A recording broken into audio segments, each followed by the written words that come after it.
Later that night, Delhi's phone finally rang. A different number. He answered, his voice cracked. "Who is this?"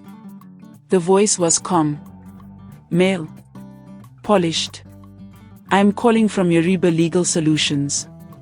We've been asked to represent your wife, Mrs. Tola Adekoya, in a matter concerning the custody of your daughter, financial restitution, and criminal charges involving infidelity, emotional abuse, and misappropriation of household funds."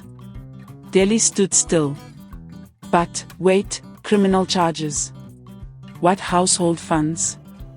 "We'll be serving you officially tomorrow. I suggest you prepare."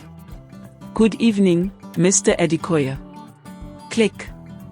Delhi stood frozen. His world was not just falling apart.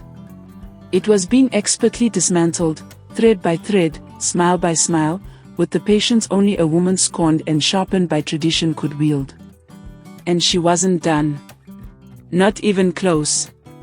Smoke without fire. Miriam sat in the cramped apartment of her cousin in K2, chewing on her nails, her eyes darting to every shadow that moved outside the window. Her cousin, Saad, eyed her warily. "You've been looking over your shoulder since you got here. Who did you offend, Miriam?" Miriam didn't answer. Her phone buzzed, unknown number again. She picked up, heart racing. But it wasn't Delhi. It was Tola. Her voice was calm. Smooth. Measured like rainfall on dry soil. "Miriam. How are you finding life outside the estate?" "Not as comfortable, I imagine." Miriam's hand trembled. "What do you want from me?" "I wanted your silence," Tola replied. "But it seems you don't know how to stay quiet. You lied to the police. You ran. You thought you were playing Delhi, but darling, you were just a pawn on the wrong board." Miriam's throat went dry. "You can threaten me. You're just bitter because—" "Careful now," Tola interrupted, her tone dipping into a quiet rage. "You walked into my home. Ate my food. Smiled in my face. And then you shared my husband's bed. Don't you dare talk to me about bitterness." Click. Miriam dropped the phone like it burned her. That night, she opened her small suitcase to check her things, only to find her diary missing. The one where she wrote everything: dates, encounters, passwords. Her entire secret life, inked in desperation. She screamed. Meanwhile, Delhi was unraveling faster than thread in the rain. His clients were withdrawing.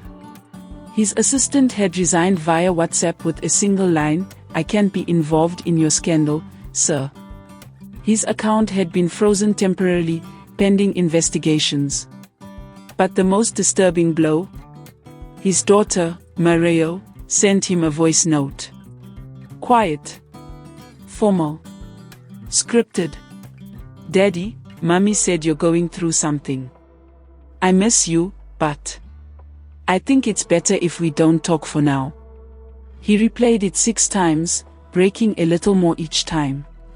That night, he drove to Alcan. The house was dark, but not abandoned. He stood outside, staring up at the window where Tola used to sit, reading her medical journals, glasses perched on her nose. He rang the bell. Nothing.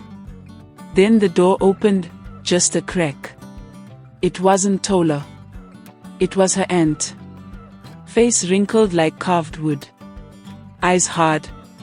"You shouldn't be here, Delhi," she said. "But since you are, let me give you something."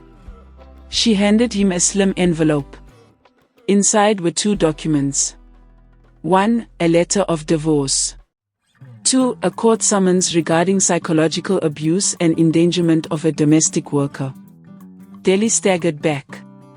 "Tola is the one doing this." "No," the old woman said, locking the door. "Tola isn't doing anything. She's just letting the truth come out." Meanwhile, Tola was somewhere else entirely. Standing before a firelit shrine in the ancestral part of the town, her white wrapper billowing slightly in the salty evening wind. Around her, four elderly women chanted in low tones, their voices deep and resonant. She dropped a small locket into the flames. It was the one Deli had gifted Miriam. Custom-made. Gold-plated. As the fire devoured it, the lead priestess whispered, "A mother does not easily abandon her child." Tola's voice was clear. "I didn't come here to curse. I came to cleanse." "But you want justice?" the priestess asked. "Yes. And I want them to feel it, not like thunder, but like dripping water that never stops." The woman smiled. "Then it is done."